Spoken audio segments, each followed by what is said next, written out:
Bapak, Ibu, Saudara, dan anak-anak yang dikasihi Tuhan, selamat pagi dan selamat bertemu kembali dalam Saren Pagi, Sapaan dan Renungan Pagi GKI Salatiga, hari ini Jumat 1 November 2024, bersama saya Penatua Desi Balo. Sebelum kita mendengarkan firman Tuhan, marilah kita bersatu hati di dalam doa. Kita berdoa.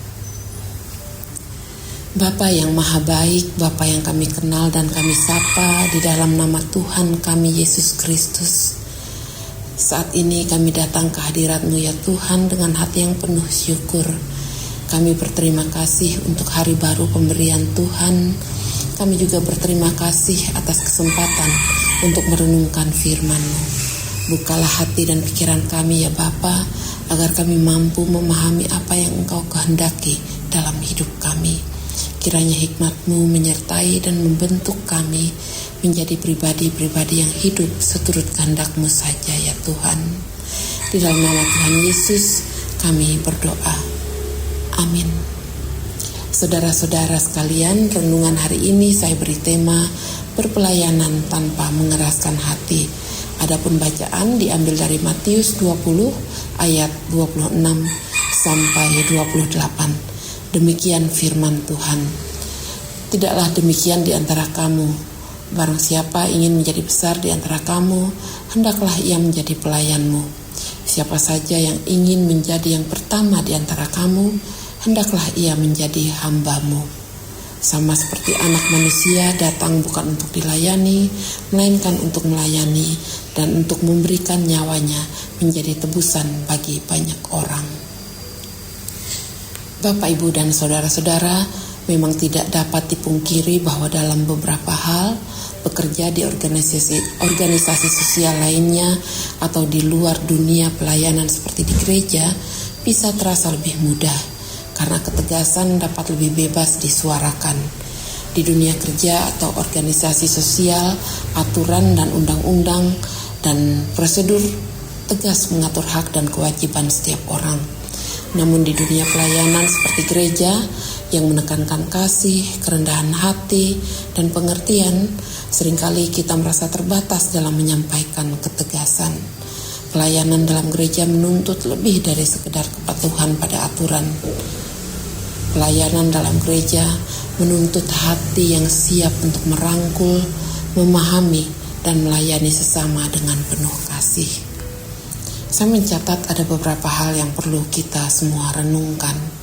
Yang pertama, mengutamakan hati dalam pelayanan dan tidak mencari pengakuan.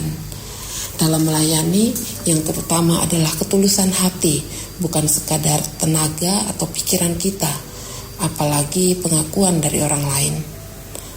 Melayani bukanlah untuk dilihat orang atau untuk menunjukkan siapa yang benar atau salah. Yesus mengingatkan bahwa pelayanan adalah bentuk kasih yang tulus, yang tidak mencari penghargaan manusia, melainkan berkenan bagi Tuhan.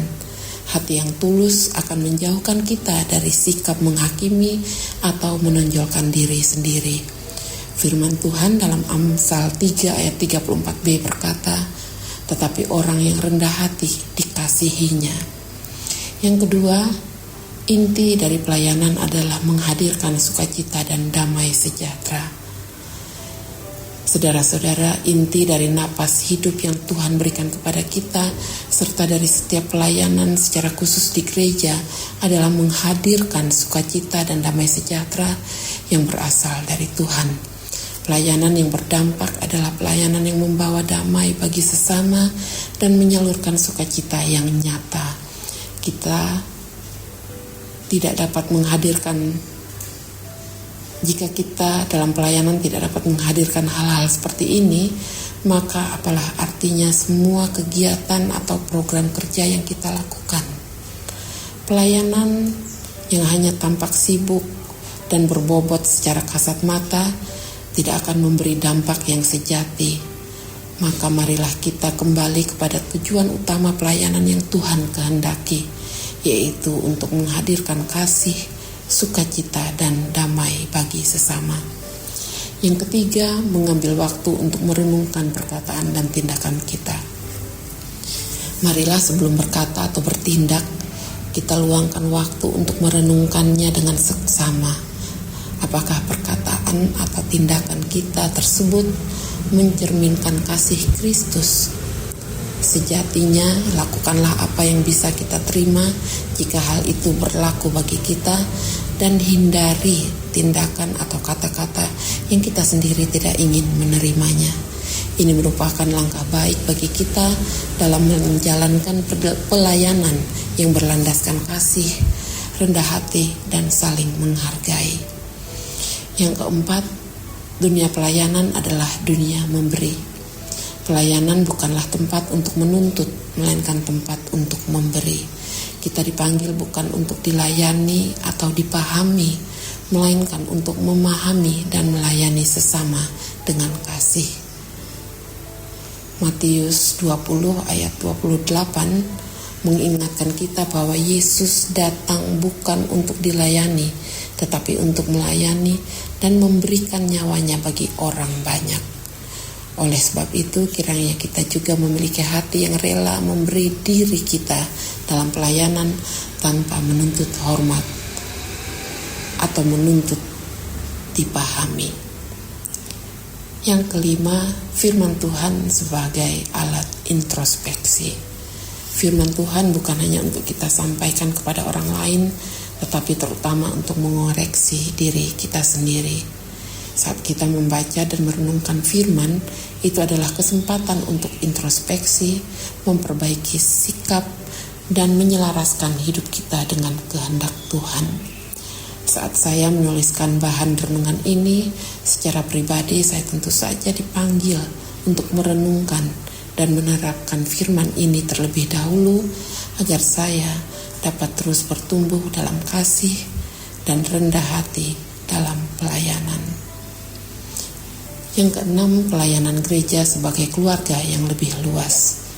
Berpelayanan di gereja adalah bagian dari kehidupan bersama dalam komunitas yang mencerminkan keluarga besar kita di dalam Kristus.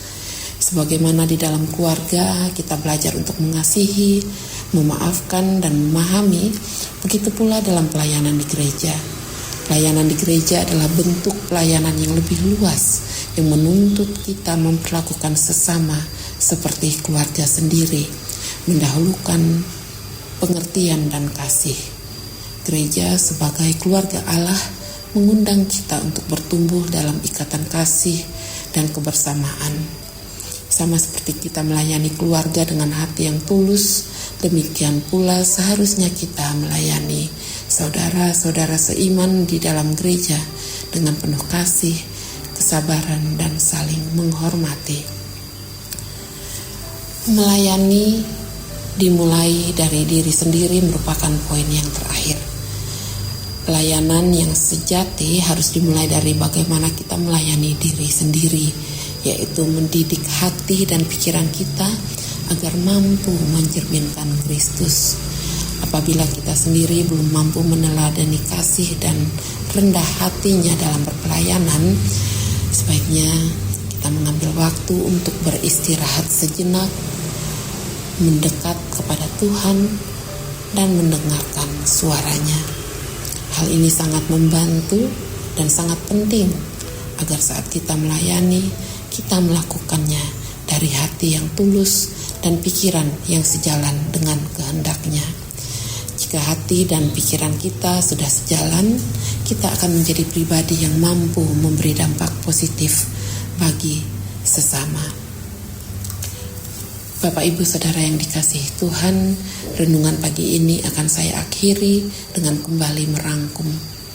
Marilah kita di setiap pelayanan, dimanapun kita diutus, baik di tengah-tengah keluarga, di sekolah, di tempat kerja, sekolah, kampus, dalam beraktivitas dengan siapapun, secara khusus dalam pelayanan kita di dalam gereja, marilah semuanya kita menjadi cermin dari sukacita dan damai sejahtera yang kita alami dalam Kristus.